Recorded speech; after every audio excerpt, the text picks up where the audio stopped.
Solu sağa dönür buradan, sikim sanki hamurdan. Virajlar cool var, manitalar kumpas. Hadi ya, hadi ya, oh hadi ya, hadi ya.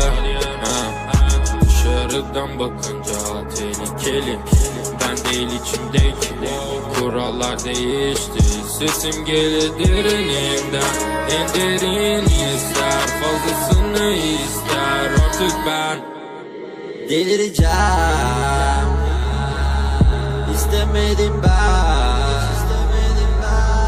sürüklediler. Gittim peşinden.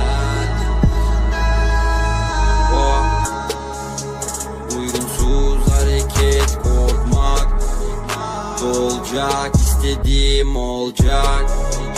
Durmaz yerinde, hiç durmaz. Durmaz. Kifayetsiz kelimeler, yatamam hiç düşünmeden. Yenilemem, küçücük çocuklar gerileme. Deneme derdim değil, yaşamak gerginliği. Yine bedel ödemeden, kaçamam hiç peki neden? Pa otomatik, benimkini sana satayım. Kaka gülemem hiç, trafikteyim açamam hiç. Alo var mı çak, Rize'de bir pay mı çık? Gez dolaş paypın mı?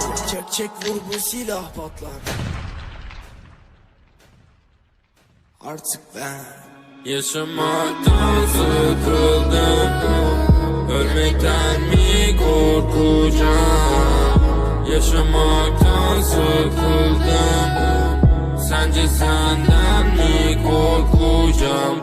Solu sağa dönür buradan, sikim sanki hamurdan. Virajlar cool var, manitalar kumpas. Hadi ya, hadi ya, oh hadi ya, hadi ya, oh hadi ya.